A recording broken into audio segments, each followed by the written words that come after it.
Hello, welcome to Citizens for Global Solutions, Minnesota. I'm Katya. Citizens for Global Solutions, Minnesota is a nonprofit organization based in the state of Minnesota in the United States. Every third Thursday of every month, we host one of our online projects. Today, we're hosting the Human Rights Forum, where we will discuss the war in Ukraine. This event is free and open to anyone. If you want to learn more about CGS Minnesota work, please visit our website at www.globalsolutionsmn.org and follow us on Twitter and Facebook pages. Ladies and gentlemen, to speak with us tonight, we invited and are honored to host our guest speaker, Natalia Etten. Natalia is an associate director at the DC-based International Affairs think tank. Throughout her career and prior to her new role, Natalia has supported hundreds of emerging leaders from Eastern Europe, Central and Southeast Asia, and the Caucasus via various flagship US government fund programs. Through her pro bono work, Natalia serves on the board of a grassroots civic leadership exchange nonprofit in Minnesota, Global Synergy Group. As co-director, she creates youth civic leadership engagement and development exchange programs for young leaders in Ukraine and Minnesota, and leads humanitarian aid efforts in hard-to-reach communities affected by the war in Ukraine. Natalia holds 2 master's degrees from 2 different parts of the world and speaks Ukrainian, Russian, and English.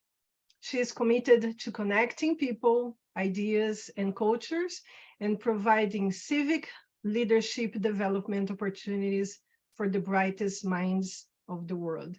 Natalia, welcome. The floor is all yours.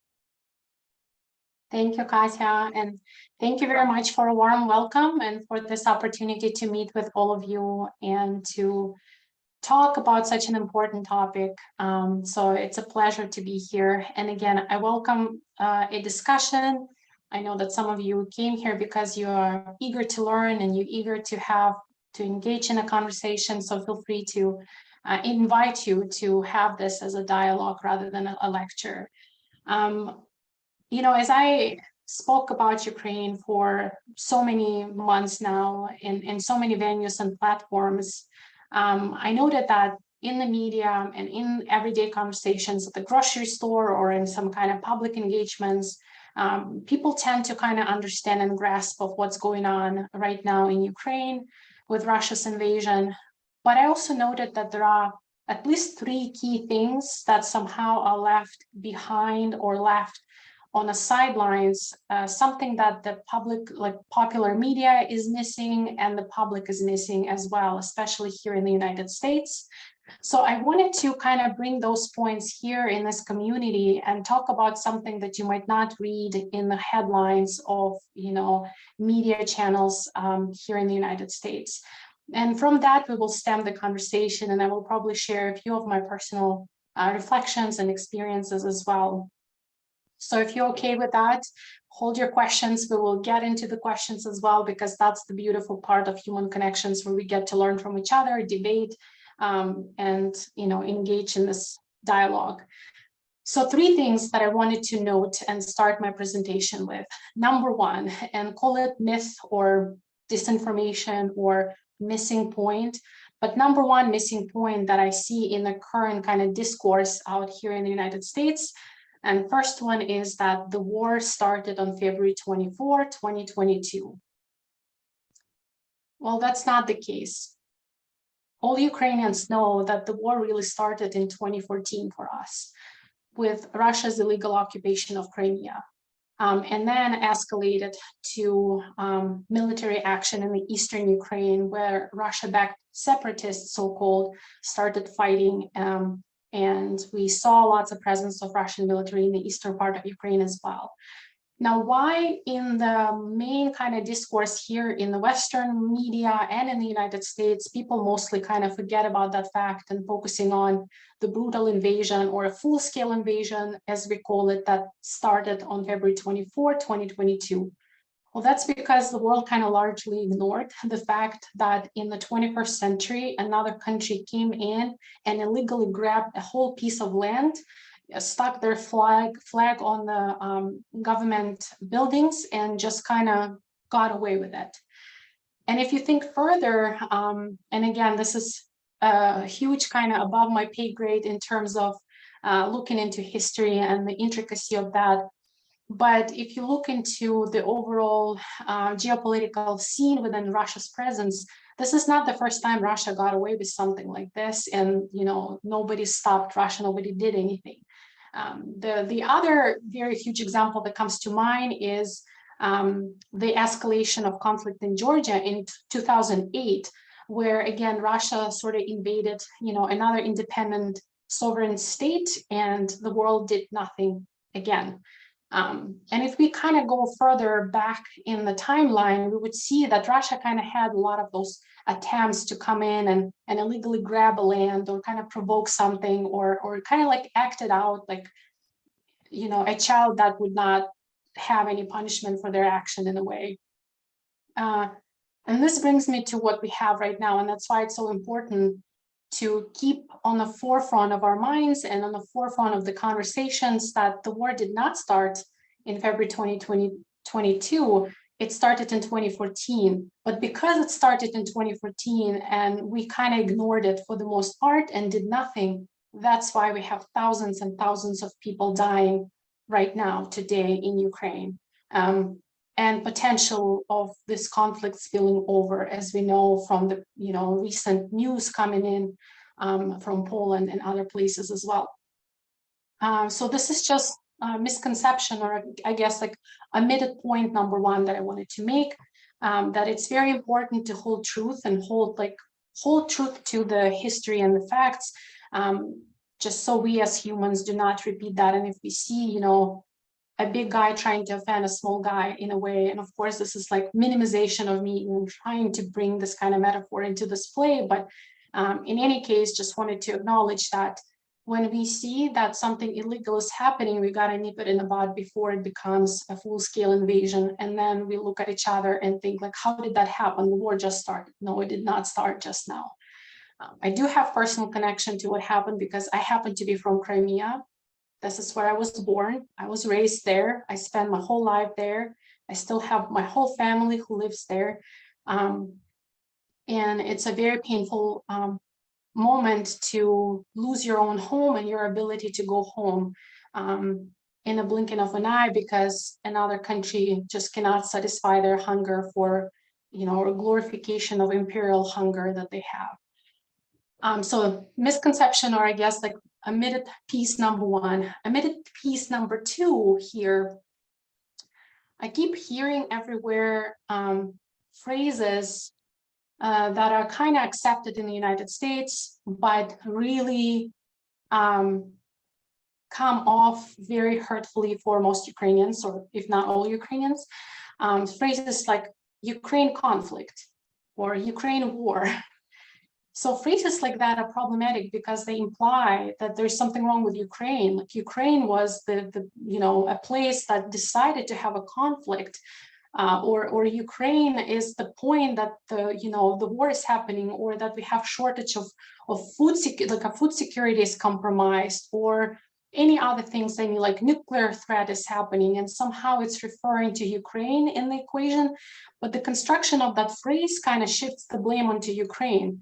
And that's problematic because Ukraine did not provoke this war. We did not start it. We did absolutely nothing for Russia to invade us and to start killing our children, our civilians, and bombarding, our infrastructure, civilian infrastructure and military as well.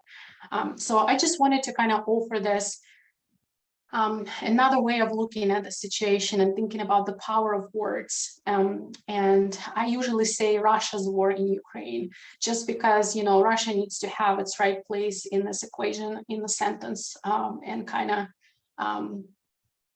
sort of work with the actions that they caused for a lot of us. So, and another thing, language is very important, and it became so important even more so with this full-scale invasion.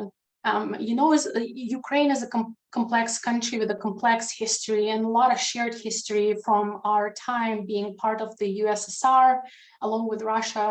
And there's a lot of pain happening with Ukrainians trying to preserve their national identity.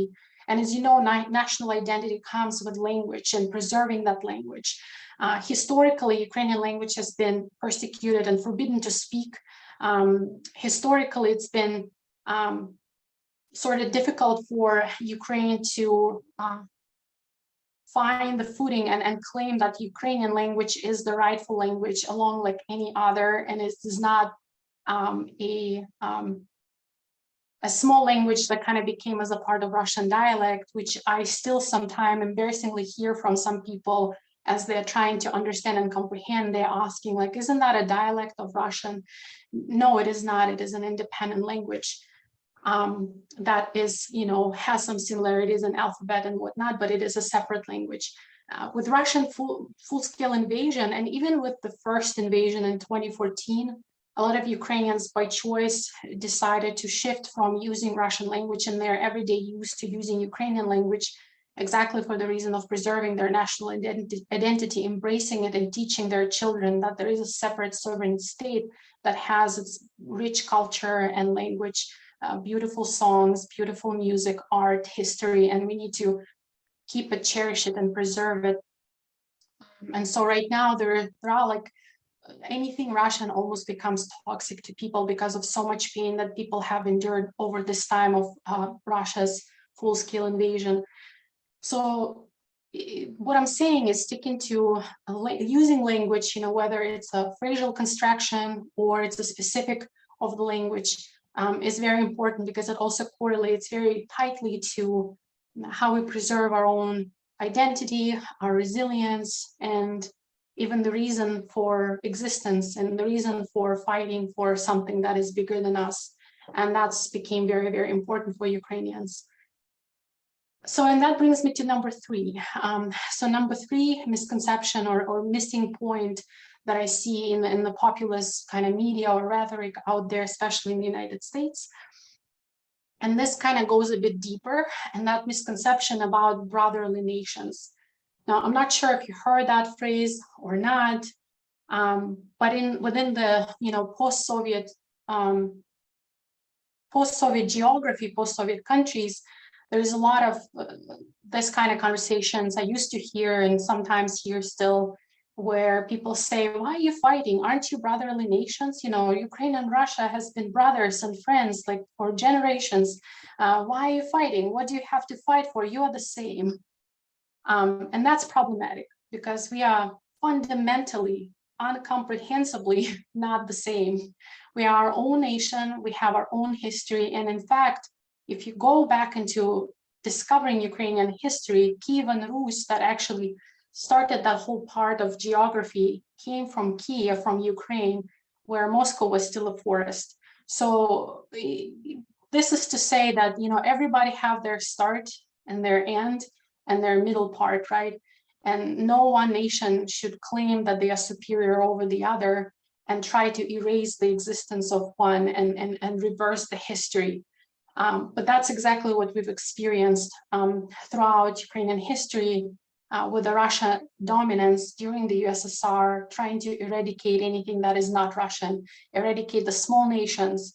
And that was done through this conception that, well, we are the same, Russian, Ukrainian, who cares? We're all kind of Russian. Let's speak the shared language, which is Russian. Let's adopt the Russian culture. Let's believe in the stories that in the World War II, we were all like one united front and all things like that. And I remember even growing up, going to school in Crimea that is predominantly Russian-speaking population. My family is Russian-speaking. I grew up speaking Russian as my first language. And I was in love with history. I really loved history in school. I could not get enough. I think I exhausted all of the library resources that were there in school and was kind of almost at the point where my teacher had to send me some magazines or additional material that I could read. But what I'm going to say here is kind of sounds funny and interesting that there was always kind of two very opposite sides of looking at almost every single historical fact, especially surrounding World War II, and even earlier, the development sort of Kievan Rus. And it's always been like the one side of view that was developed under the Soviet time. There were specific textbooks with specific, researchers, specific names, specific facts that were lined up. And as a curious kid, I was reading other material that was sort of researched and done by Ukrainian authors, deeping into Ukrainian history. And some of those things were contradicting each other. The look at the famine that happened forcibly in Ukraine in the 30s, and how much the Soviet would deny this, even though the facts were overwhelming to prove it. The deportation of Crimean Tatars, who are the indigenous population to Crimean Peninsula, when Stalin forcibly put a lot of them on the train, thousands of them, and deported them out of Crimea. And that was based just on their sort of nationality. So lots of those terrors and horrific facts that happen in history and have been proven somehow are overlooked, and kind of, or other things like over glorified, while the dirty truth is kind of underlooked. And all of that kind of disbalance, if you're not really following that, it's very easy to fall into the tracks and kind of embrace, love and all, we are all the same, who cares? The most important thing is we have bread on the table, right?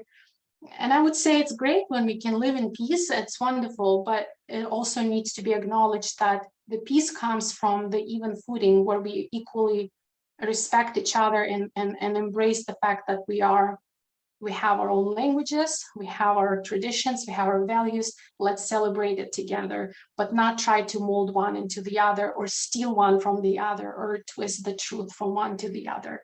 So this is kind of just of, the notion of brotherly nations that also rubs off kind of wrong a lot of people, if not all people in Ukraine, when those things are kind of brought up.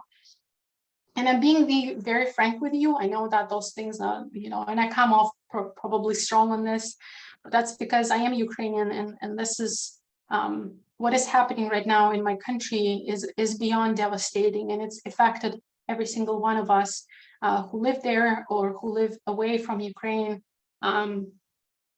All of this devastation, brought a lot of sorrow, but it also brought a lot of camaraderie and a lot of resilience and a lot of faith in us as a nation that is stronger than ever. And almost every single Ukrainian I know here in the US or outside, everybody contribute to our victory. Everybody doing what they can. And this brings me to the final point, and it's not so much of a misconception or omitted piece. It's just something that I wanted to highlight even more, that like this t-shirt, "Be brave like Ukraine," that you see everywhere.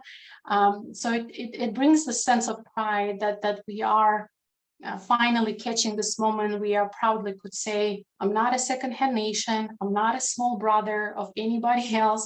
I'm an independent sovereign state that has rich history, culture, love, resilience, loving peace, and so much more to offer to this world. So we cannot afford to disappear. We cannot afford to be eradicated. And we will die to protect our country, to protect our children, to protect what's ahead of us, because we want to be a part of this vibrant world, and we have so much to offer to the world. So this is kind of my small intro to you, just putting these points. I would like to welcome your questions if you have, and if not, I could move into some stories. Just wanted to fill the room a little bit, so let me know if there are any specific points, questions, anything that you'd like to point at. Dick, yes, I think you have a question. Yes, I do. This is very enlightening. Early in the current conflict, I'm trying to correct the misconception that I had. Putin declared that one of the objectives, the main objectives, was going into Ukraine was to denazify Ukraine. And at the time that I first heard that, I kept thinking about my native state, North Dakota, which has many Germans from Russia. many of them whose ancestors came from Ukraine, forced migration about 100 years ago. And I wonder if you would be willing to comment on that denazification meme that was used. That's a great question. Thank you. I know that that phrase has been very freely used by Russia and Russian media all over. And this is just like saying that Santa Claus is real, so it's just mind-blowing to me and to all Ukrainians that this kind of phrase is used so out of touch, out of context, without any backing, any proof, any even paper trail. Like, they didn't even try to make it up looking realistically, and pretty much every single world leader has already identified this as a misinformation and disinformation that is largely was used by Russian media to kind of serve internal public rather than the world around. So, and this is what I'm hearing also from various analysts, that the rhetoric of, oh, let's go save the Russian speaking population in Ukraine because they are suffering, or the phrases like there's a lot of Nazis there, we gotta save the world. So those phrases were coined specifically for the Russian population, so they would kind of believe in that and somehow justify the fact that there are 5-year-old girls being raped and killed by the soldiers for the sake of some kind of denazification, you see? So it's beyond me to somehow even comprehend how they kind of put that together, and that became their rhetoric in the beginning. If you notice though, they have dropped that already. Like a few months ago, they dropped it. It was futile. People were like, are you kidding me? How can you come in and essentially rape and murder people, especially what we saw after Bucha, what we continue seeing after liberated cities where Ukrainian army comes in and or journalists come in and they record all of those brutality and the war crimes that Russia is doing. There is no way they could keep saying about denazification after what they're doing there and what the whole world is seeing they're doing. So they dropped that act kind of early on, I think after they retreated from Kiev area. So about March, I would say. So you hear it less and less. Maybe some kind of propaganda media still remain in that bubble. I don't know, maybe they didn't get the memo or something, but it's randomly there, but not as much even anymore, because even they cannot provide any data for this. But, Well, but it's I'm sorry. Oh, no, it's okay. I think I understand where your question is coming from. Why denazification? Why not something else? Why couldn't they say, well, they're aliens, invading Ukraine, we gotta save Ukraine from aliens, right? Well, the Nazification, the word Nazi still resonates with a lot of older population in Russia who still remember World War II. And I grew up with my parents telling me stories about World War II, how horrific it was, how the Soviet army, bravely fought fought the Nazis. So the memory of that is so vivid, and it's still so largely present in the discourse. I mean, there are still parades on May 9th or the Victory Day. It's in everywhere. And the older population is usually that kind of electorate, as I say, or the people that tend to vote for Putin tend to kind of be the majority of people who kind of believe what the TV says in a way. Unfortunately, not everywhere, but that's kind of what the polls are saying, or independent media that are left in Russia are still kind of saying. So I guess that's why the grabbing on to the fact that there are Nazis would be this boom effect for Putin to get the backing from the majority of the population that is kind of already in favor of his politics, but still remembers the war. And it's very difficult to swallow the fact that there is war. That's why they don't call it war, right? They call it special military operation. But basically, that's kind of my way of saying that, it was a buzzword that needed to be used for them to convince the majority of Russian public that this was a necessary thing to do, because Nazis are more scary than acknowledging that your son or your brother or your father went to kill somebody in Ukraine out of the blue. That's it just amazes me for myself that that's the word that I wrote down when your talk started. I can remember it so well from the first propaganda barrage, denazifying Ukraine. And it attached back to the people I knew, the Germans from Russia, German Russians, we used to call them. It's a large swath of land in North Dakota is Germans from Russia. So thank you very much for that. I was really curious about that. Thank you for the question. Thank you, Great Dave. question. Next, Nancy. Yeah, thank you, Natalia. And there's so many things we could learn about Ukraine. I appreciate you shared those 3 points, which really gives us a sense of the heart of the people. So that was really touching. As we know, the last couple of weeks, Russia's been bombarding so many places, especially their energy grids, and really trying to cause pain and suffering in the winter. So I'm wondering, what is Ukraine winter similar to Minnesota winter? We can relate to Minnesota winter. Is it similar weather? And what really is happening on the ground in terms of facing the next months coming up for the people of Ukraine?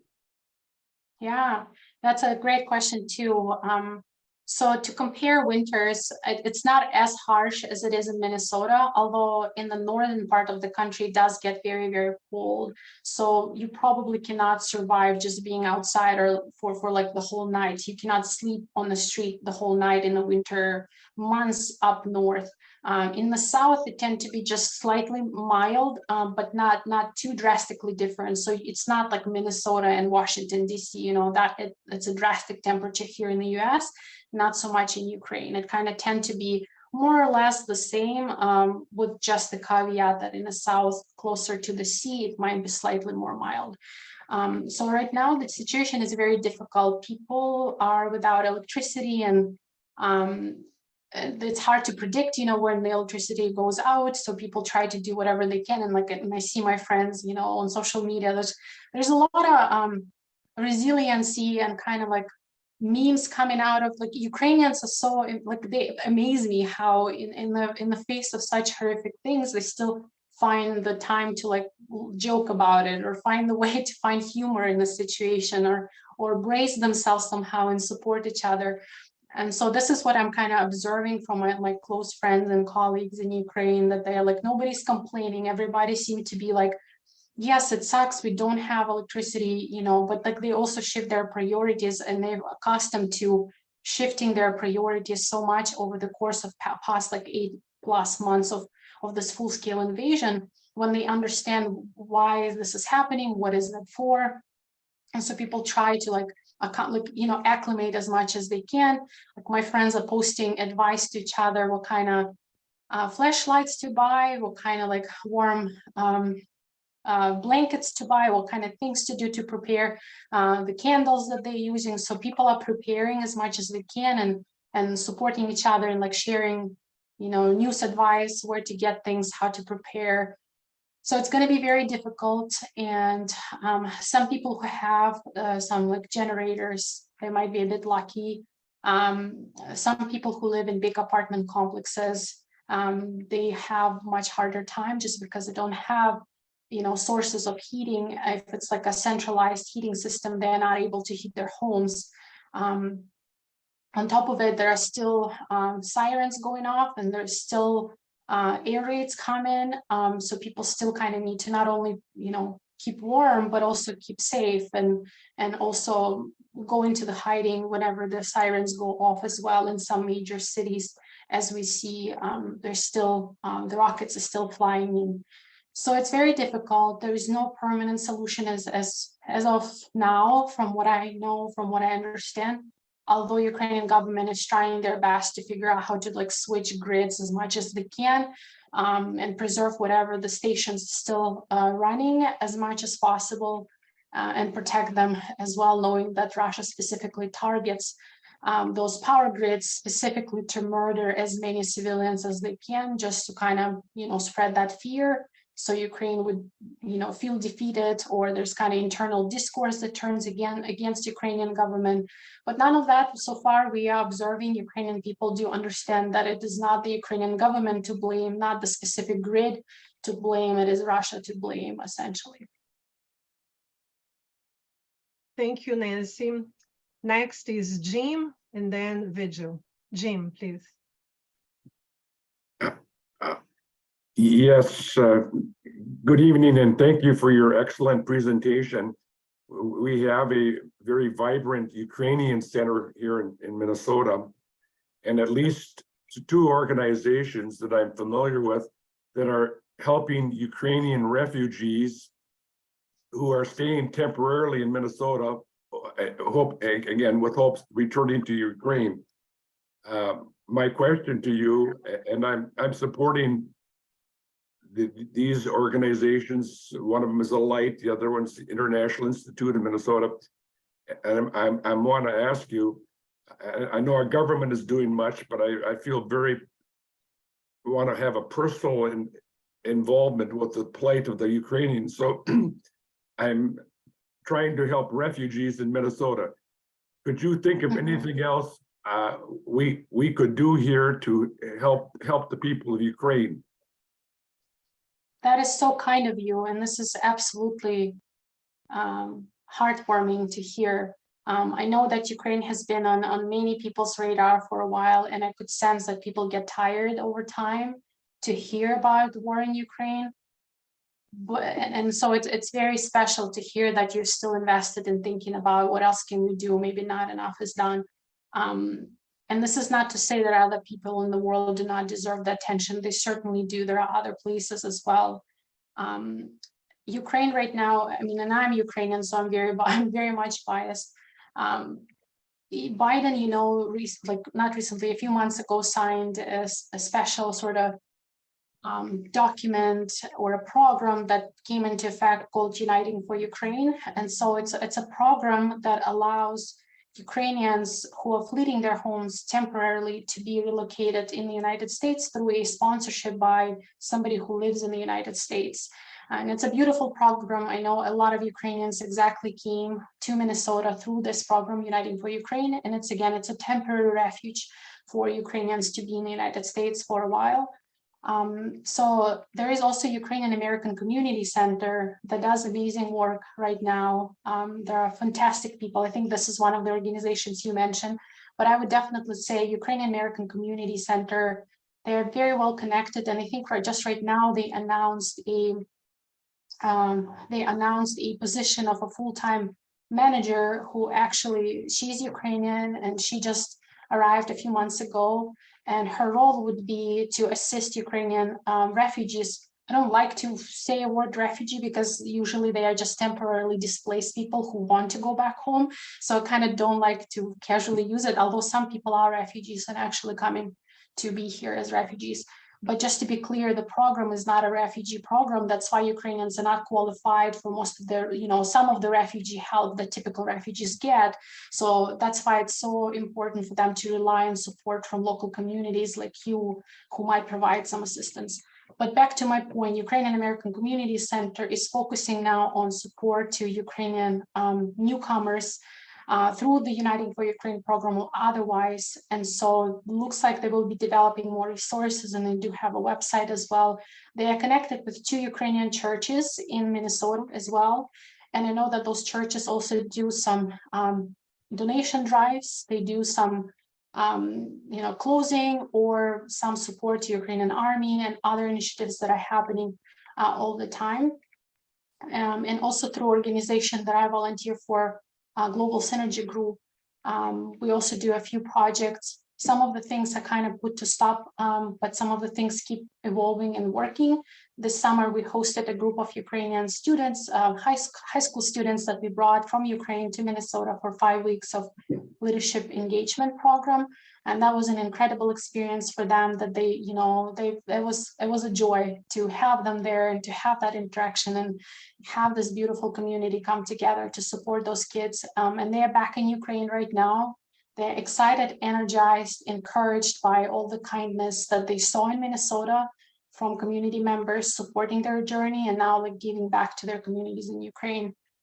So, and Alight, like you said, it's a great organization that I think they're doing some work on the close to Ukrainian border in Poland, in other places as well. But yeah, in Minnesota, when it comes to working with newcomers, they do require all the support. So if you hear like somebody speaking Ukrainian and they're confused on the street, please stop by and offer them help. Sometimes just the kind word or just kind of like the sympathy or, you know, just the fact that you are a fellow human who kind of understands them, that means the world to them. And that what makes, you know, hope of us as humans making it through so much more real. So if you do want to like fully get like invested in helping somebody, you can choose to sponsor somebody through Uniting for Ukraine program. And sponsorship, I know that there are like lots of materials, and there are even trainings that are done right now through welcome.us, I believe, that is also supported, I believe, by US government. But anyway, some initiatives that actually walk you through what sponsorship looks like, how you can support somebody and provide an opportunity for a family to come to the United States, or for a few people, like a family unit or a couple of people, depending on what the situation is.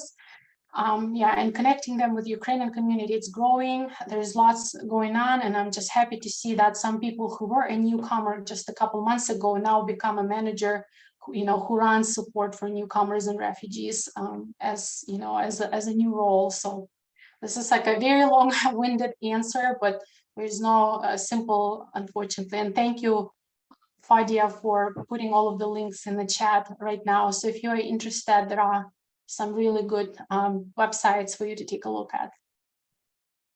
Thank you, Jim. And I'll just- later I can work with Natalia to compile some names, and we can provide and leave in our website available for everybody to check.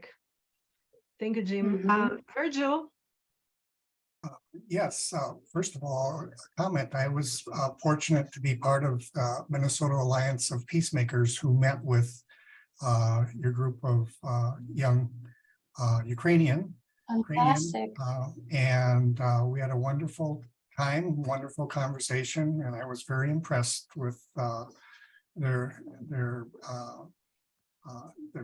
brightness and energy, and it was a very enjoyable exchange. My question is, I'm trying to remember about the 2014 annexation of Crimea, and I don't remember the details of that in terms of, you know, what was Russia's what did Russia use to justify that, and I don't remember there being much resistance to that by the Ukrainians, and I know worldwide people didn't come to your aid, but can you talk a little bit more about that, and in contrast to the response now that's you know, the resistance that Ukrainians have been putting up now seems very, very different than what happened in 2014. What a beautiful question. Thank you so much for asking this. And it's very deep, and it's, you know, the answer is very intricate and convoluted. So maybe I'll try to give the answer in terms of what happened in Crimea in 2014, like why there was no resistance seemingly, right? Why Russia came in and just took it so easily. So maybe the answer I'll give through like an illustration of my family, just to kind of illustrate the tapestry of people and sort of the geopolitical narratives that were happening in Crimea through 20, 30, 50 plus years. That led to Russia coming in and just taking over essentially, and grabbing that whole piece of land. So Crimea is a home for indigenous population called Crimean Tatars. That's the only home they know. That's where they belong. They have their own history, culture, language, their heritage. They belong to Crimea. There is a long history that they have within the Crimean Peninsula. and it's like very deep and long to go to. I'll probably leave some resources and links to go into and learn a bit more. But the gist of it is that, you know, Russians historically did not belong in Crimea. Ukrainians kind of either, but kind of populated that place over time. Lots of tribes, lots of evolving Soviet Union. Later on, I'm kind of jumping from generation to generation. What I'm trying to kind of get to the point is my own family on my mother's side, they are half Russians, half Ukrainians, but they relocated to Crimea from the Far East Russia because of the perks that the Russian government had at that time to kind of relocating and repopulating Crimea with lots of Russians there, lots of like Russian culture, Russian speaking people, and it was kind of additional perks and it's free. And so over the course of time, where basically Crimean Tatars were deported in the 30s from Crimea forcibly by train to Uzbekistan and other places in Central Asia, lots of the homes were like vacant. And so those homes and that land was repopulated by Russians brought from Far East Russia and other places to Crimea to kind of claim the land, repopulate it, and sort of seemingly eradicate any differences and kind of make everything Russian, like one nation, one imperial greatness overall. Again, I'm being very like sort of like being maybe overlooking lots of facts, lots of things, but kind of minimizing it. Obviously, it's much more complex than that. But I just remember even growing up that, you know, those Russians who kind of moved from Far East Russia to Crimea at that time, they claimed their land, and then the collapse of the USSR happened. So in the 1990s, Crimean Tatars started returning back home because Crimea is their home. That's where they belong to. That's the only home they have. But what happened is they started coming back, but their home's already been taken. Their land has been taken. There's been this general populace and kind of like the discourse that, you know, oh, if you don't look Russian, you probably kind of secondhand nation. If you don't look Slavic, if you don't speak Russian, there's probably something not so good about you or not so true about you. And so there's a lot of tensions we're kind of working out overall. And so over time, Crimea became this kind of place with some ethnic minorities living there. But the majority of people who lived there were Russians brought specifically to repopulate the land. And again, back to the example of my family, where, you know, on my mother's side, there's like part Russian, part Ukrainian, on my father's side, part Ukrainian, part Russian. But because of this dominance in the populace, everybody would consider themselves Russian. I even remember, like, when I was born, I think they would write nationality in your birth certificate. And like, I think my birth certificate said Ukrainian, my sister's said Russian. It was kind of like awkward and odd, and nobody kind of understood what to do with it. But yet, like, my grandparents were like identifying themselves as Russian, and that the pride, like, there was a sense of pride in that there is something wrong if you're not Russian in a way. So that would kind of, what I'm saying is it was artificially manufactured over the time of history in the way that led to the general population not kind of like associating themselves, except for Crimean Tatars who were very much, you know, preserving and trying to associate themselves and claim, you know, their separate identity in that. So what happened in 2014, again, jumping from place to place, where at first, like, the Maidan started in Ukraine, right? In like late 2013, it was November, then December, where the students went to protest when the president, then Yanukovych, you know, he decided not to sign association with European Union. And that was a big deal. Lots of protests were happening in the main square in Kiev.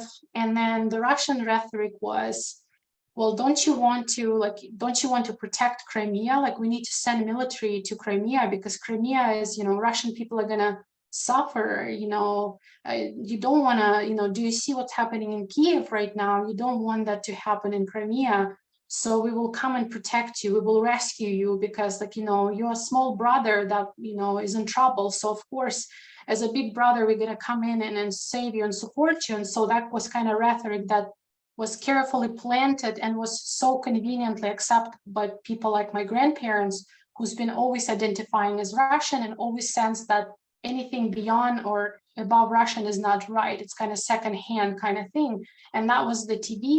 Also, like growing up, it was so easy to get Russian TV. It was more difficult to find Ukrainian TV channels. So Russian TV channels always there. It's like forever there. They never like shut up, you know. And I was always surprised as a kid, like traveling to mainland Ukraine and finding that not everybody have Russian channels in their homes, versus in Crimea, it's always been there.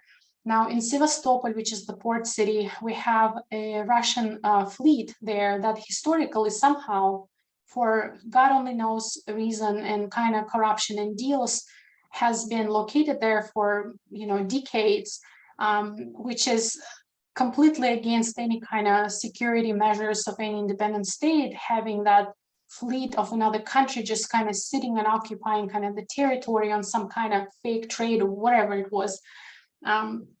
So it seems to me that Crimea and sort of like occupation of Crimea is not a new thing that Putin just came up with in 2014. It seems like it's been carefully planted over the course of time in a way, and there is some kind of significance that he sees in that. And to me personally, that significance is very trivial.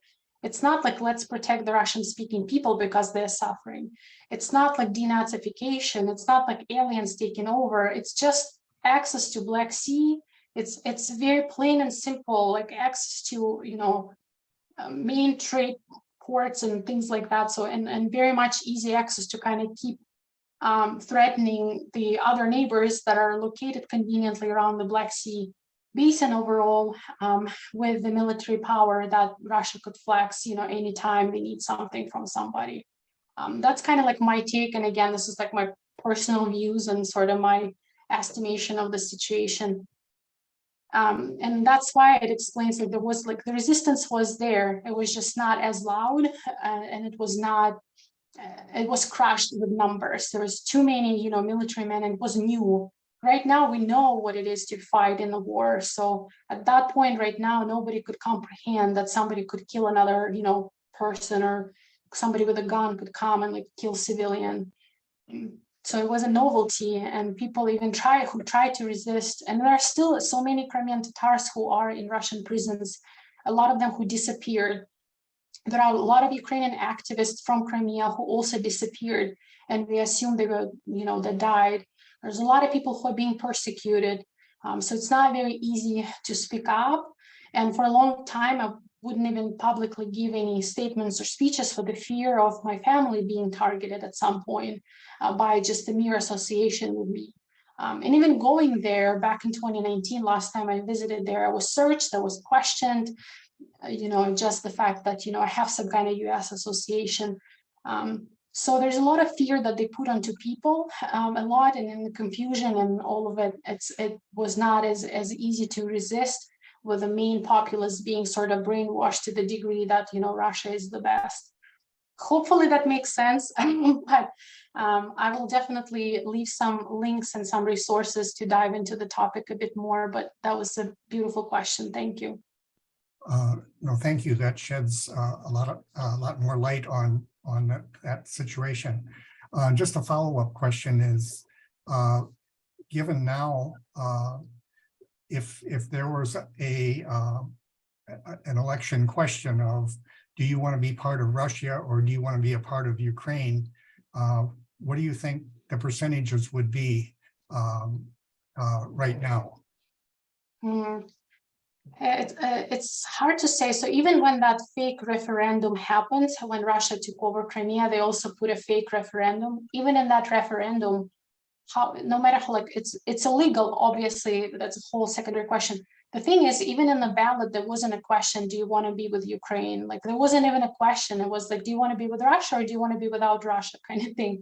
So even like the way the phrasing was paused, that like Ukraine was not part of the equation at that time, from what I remember. So right now, I think this kind of question or referendum, first of all, even if it's going to take place, it needs to take place in accordance with Ukrainian law fully, which means that all Ukraine needs to vote in that, not just one region, according to Ukrainian constitution. Second of all, it needs to be done in a place where nobody's life is threatened, where nobody's compromised. I cannot imagine how you can, you know, take a vote when you still kind of live under Russian law. And even the word war has been prohibited a few months ago, and people could like get fined or get into prison by saying a word war, according to Russian law at that time. So I do not know how people could like really, execute their willpower, or execute their like freedom of speech, in the environment where your family or you yourself, you physically or otherwise could be harmed. So in order to even ask that question, I think there has to be a situation where where like, Russian army is not there, Russian presence is not there, and nobody's threatening anybody, which I don't even know how that could happen. Thank you, Virgil. Natalia, out of all the horrible and heartbreaking stories that you hear from this Russia's war in Ukraine, it's everything is so sad, but there is one that I wanted to talk about with you. There has been reports that we read from the newspapers that children, the Ukrainian children, have been frequently kidnapped, taken to the Russian territory, and have been placed for adoption, including some of these newspapers say that the government, the Russian government, would pay even up to $1,000 for the adoption of each of these children. Even the mayor of Mariupol said that there are only in the city of Mariupol hundreds of children missing. I wonder if you have any updates or have any comments about that. Yeah, thank you for bringing this up. Unfortunately, I don't have any recent updates. I know that Ukrainian ambassador to the United States has been like keeping close eye on this, and she's been very publicly speaking about it and reminding the public and the government officials in the US to find any kind of leverage that we can have as a country to navigate the situation that is very complex. But it's a case of human trafficking. I mean, no matter how you look at it, it can be all sorts of kinds of pretenses, but the basic law says that in the times of war, there cannot be any adoption happening. Like, Ukrainian law does not allow any adoption happening right now because of the war. There is no like due diligence in any processes to ensure the safety of a child. It's impossible. And what's Russia doing? And I could, I kind of see the rhetoric that they're doing, like spinning it off like, oh, don't you want to help this, child that is suffering from Ukrainian Nazis? Don't you want to provide a safe home for them?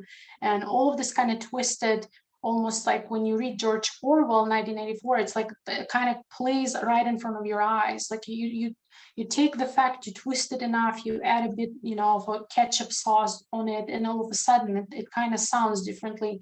And people who don't like bother much to read into it or deeply understand the core reasons for the situation in the first place just kind of run with the sense that they need to find the goodness within themselves, like no matter that the Russians are killing Ukrainians right now, but I, as a Russian, adopted this small child from Mariupol, I must be a good person. So I could justify the fact that I can exist and look at myself in the mirror, knowing that I'm a good person. So that's kind of like what I assume is happening in the minds of those people, sick people in my mind, who kind of use this absolutely terrible, human trafficking, kidnapping process to steal children from occupied territories, from Ukraine, and kind of ship them to Russia, like as if they are like a dog food or what's going on. But in the large scope of things, with what Russia has been doing in Ukraine, unfortunately, I'm not surprised. Unfortunately,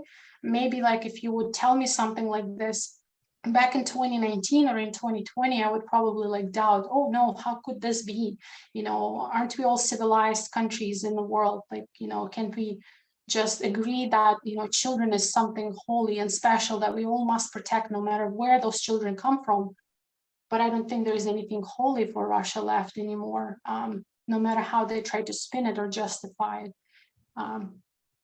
So unfortunately, no current news on this, but I'm glad that you're keeping this on your radar. And I think we as a community need to keep talking about it and seeing what else can be done, what kind of other powerful mechanisms or precedents in the world are out there to support Ukrainian government in returning these children back home to their parents. And if you know now or come to know later on about organizations which are handling specifically this matter, please do share.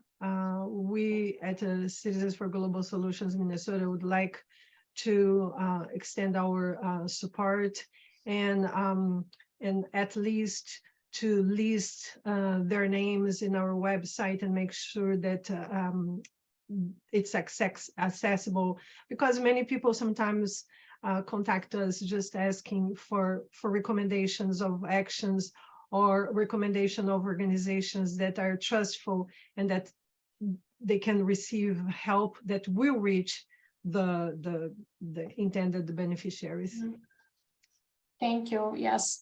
I'll try to share if I find, I know that there are like Ukrainian government agencies that are dealing with this primarily right now. But if I find something, I'll definitely pass along. Thank you.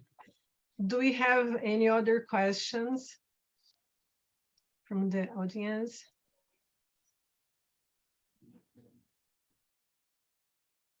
Okay, Bharat, please.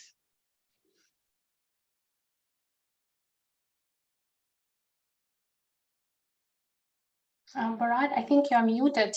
Did you have a question? Okay. It took me a little while to unmute this, okay? Can you hear me now? Yeah, we can hear you. Yeah, well, it's very difficult for me to ask, and I'm not sure I'll be able to ask it properly, but you'll get the sense of what I mean.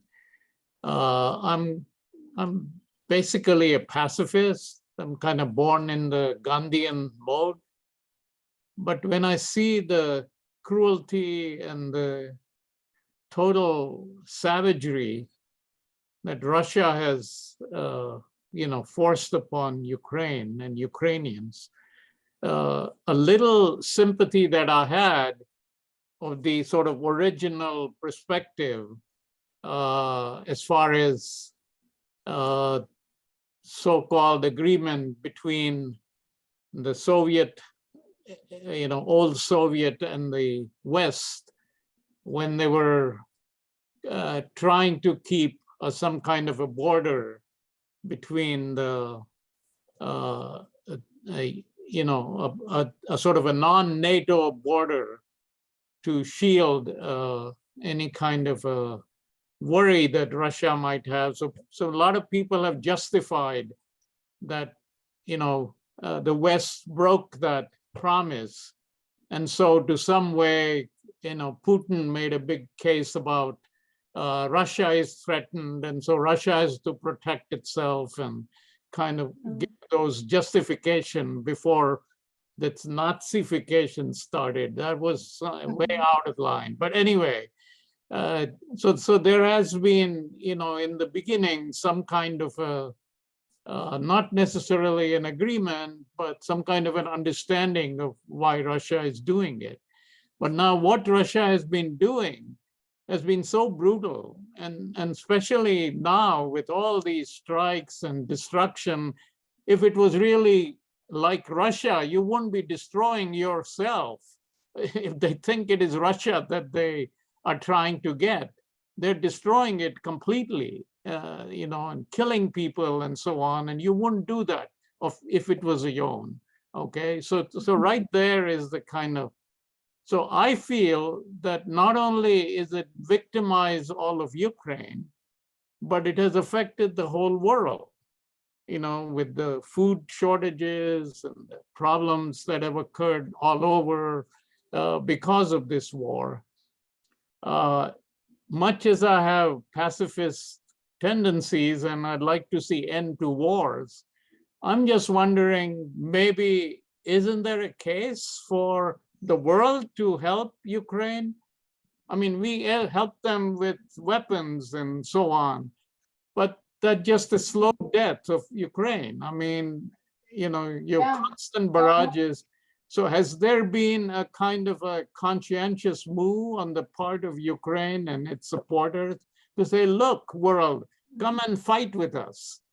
Literally asking to arm, and join us.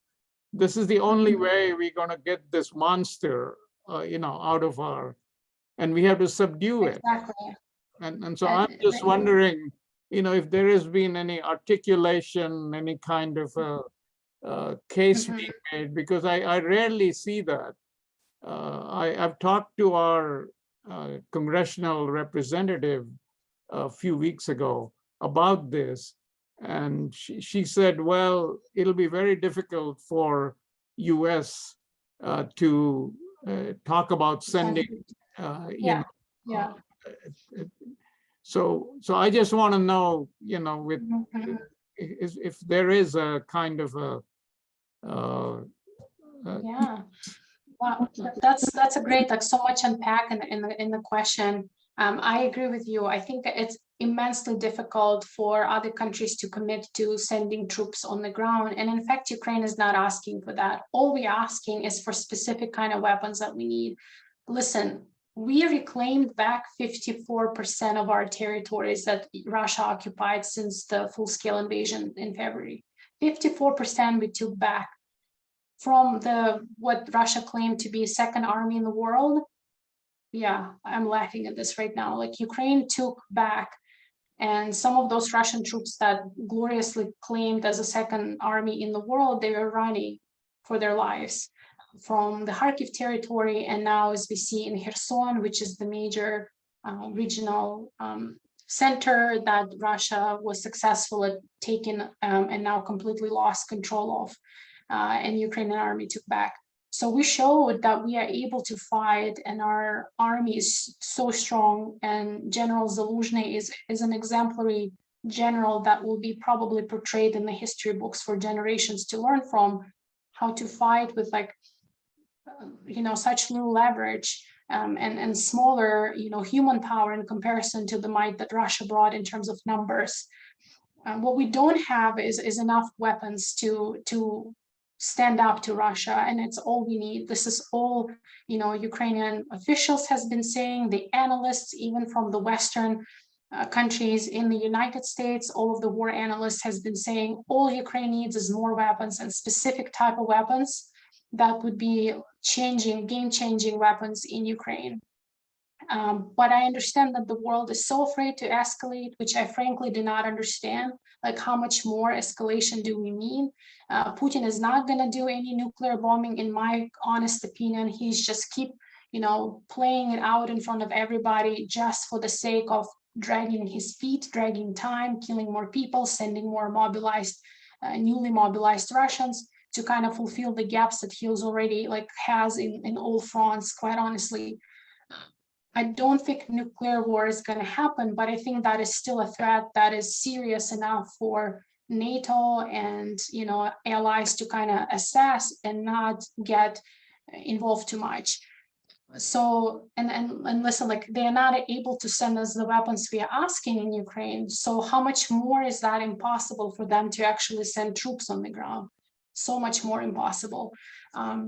So to end this war, nothing else helped. Even a few months ago, people might remember when it's in March, when there were first discussions happening in Turkey, and Turkish president was facilitating conversation between Ukrainian side, Russian side. It didn't come to anything. I mean, there's everything that could have been tried diplomatically or otherwise has been tried already. Russia is an insane, it's like a dog that has been infected by a disease that is just not going to stop unless you put it down, kind of thing.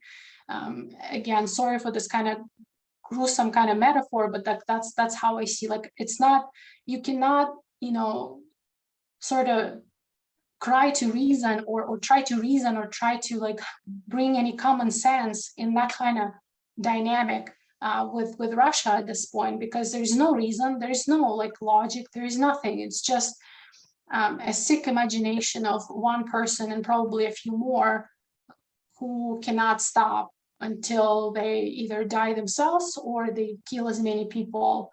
But to me, it's clear that Russia is not going to win in this war. They're going to lose. It's just a matter of time and how many more people have to die in the moment. So the sooner we get the weapons we need, the sooner this is going to stop. And that's the only way. Unfortunately, no matter how much we try to believe in peace, we try to believe in the best in humanity. Unfortunately, and this is like also me, I relate to you so much. I was like the most humanistic person, believing that everybody, have the right for peaceful existence. And with this invasion, I think it crumbled. What I saw was right and just and human in this world. When you face something like what Russia is happening, you start questioning, those morals and vectors overall. So bottom line to the question is, at this point, it's just the weapons that we need. And I think that's the only way to end this. And again, Ukraine is not trying to invade Russia. We don't care. Russia could have whatever. They have so much territories. They have hungry people to feed. They have devastating villages that still do not have running water. And they have like toilet in the forest. I'm sorry. Like, why can't you just spend your energy and money to like restore your own people in your villages? Why do you need to come and invade Ukraine? It's beyond me. But, this is what Ukraine wants. We just want to be an independent country, having our own place, our own land, our own law, our own language, and that's it. And just we want to be left alone by Russia. The only way to do it is more weapons. Thank you, Barat, for your question. Do we have any other questions? So you said, Natalia, you talked about the heating in the houses, and I wonder if you could give a little overview of other sides of what's going on. So do the population have easy access to food? Do they go to work every day? Do they have easy access to internet? And how often are we outside of Ukrainian territory are able to communicate with them by phone or by any other means? Yeah, great question. So right now, the territories that are not under occupation, they are functioning. So people still go to work and they're still trying to maintain, business as usual as much as possible. Kids still go to school whenever it is possible. Some schools are equipped with like bomb shelters in the basements, but many schools are not. So it's still kind of case by case type of situation, how schooling is still happening, but it is still happening. Some of it is happening online. People on non-occupied territories do have access to internet, the news, they're able to follow, and we're able to communicate freely. The problem is now charging their devices, and sort of with electricity power outages, they might not have like as easy of an access or control over when they can have access to internet or, devices and things like that. And it does impact schooling as well. But people are, again, like I said, are so resilient, and you probably saw some of the memes going online with like buildings collapsing and a person walking to work with a coffee in their cup, like, and that's the life of everyday Ukrainian. As sad as it sounds, but people kind of understand that this is their reality, and they kind of made peace about it, at least for the sake of the sanity of their own sanity and the sanity of their kids. And one of my friends even told me, just casually as we were talking, he told me like, my kid now sleeps through sirens. Like, it's just like, she doesn't wake up anymore. Like she's not scared anymore. She's like, it's a siren, so she kind of sleeps through that. I grab her, we walk into the basement, I bring her back. She just doesn't even wake up anymore. She doesn't freak out anymore. And to me, this is like an epitome of the saddest thing that you can hear, because no child should get accustomed to a siren or air raid alerts coming in. But, that's what the reality of many people are right now. People do have like alerts on their mobile devices where they can keep track and know where, which areas of the city or which areas of the country are being like under active like bombardment. So they do get like alerts and notifications. Ukrainian government is also trying, like doing their the best to communicate to the public about any things that needs to be done in terms of even like getting their documents. There is this like mobile application DIA that Ukraine is very proud of, that they also could have like access to and get like if they lost their birth certificate or their passport or something like that in the bombing, they could still like have access to some of the ways to figure out with the government to recover some of the paperwork or documents. So in the current situation, people doing the best they can. Now, under occupied territories, that's a whole other story. Usually people are kept without any access to, fair media. In some cases, it's like no access to internet at all. And in some cases, they might have like access to internet, but, Ukrainian government websites would be blocked. Some of the media like YouTube would be blocked and some other social media as well. So people would not get like access to information. And in some cases, I've heard that some people under occupation, they didn't even know, like the Russians could tell them like, oh, just give up already, Ukraine is already in shambles, it's already burning. And so in that kind of environment, in that kind of informational bubble, it's very difficult to like keep your strength and kind of believe, because you don't know what to believe, you don't know what's happening on the other side because you live under occupation. So it's tough. And when you're under occupation, there's also scarce resources like food, water, and other things as well, because humanitarian aid organizations very often cannot get there. So they cannot bring anything there. And so whatever is left sort of is what people have. And it's very difficult, and it's increasingly concerning for people who do not have access to basic resources and supplies. But on the main territory and the rest of the territory, people are functioning as is. And as far as I know, there is no like scarcity of things. I know like a few months before, we've been on calls with our Ukrainian counterparts, and like from week to week, things would be changing. They would be saying we're out of salt, and we were trying to figure out what to do, where to find salt. And other time they would be out of bikes, then we're out of water, then we're out of this and that. It's so like every month things were changing. Right now, things are more stabilized. And it looks like a lot of international communities has come together, either like just the private sector or nonprofit world or governments of other countries have come together to kind of provide support through various agencies that are able to have access on the ground with humanitarian aid, access to food, medicine, water, and things like that. But again, this is just kind of us or Ukrainians relying on the kindness of others a lot to make it through, especially with winter coming close, and lots of needs are still there for a lot of people who lost their homes and ability to keep warm in the winter. Thank you for giving us this idea of what is happening. And with that, I think we get to the end of our discussion just for today. Of course, I don't think this is a discussion that's ended at all. And I hope that we can continue this channel of conversation. On behalf of CGS Minnesota, I want to thank you all for attending this event.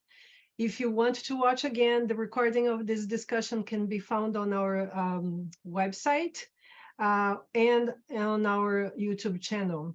CGS Minnesota hosts events every month, but we will not have an event in December. Please check on our website for updates. If you have any questions, please reach out to us at cgsmn.contact@gmail.com. On behalf of CGS Minnesota, thank you so much, Natalia Etten, for your wonderful presentation and for being so candid about everything what's happening, please do keep in touch. Thank you everybody for coming, and I hope to see you again very soon. Thank you all. You've been a wonderful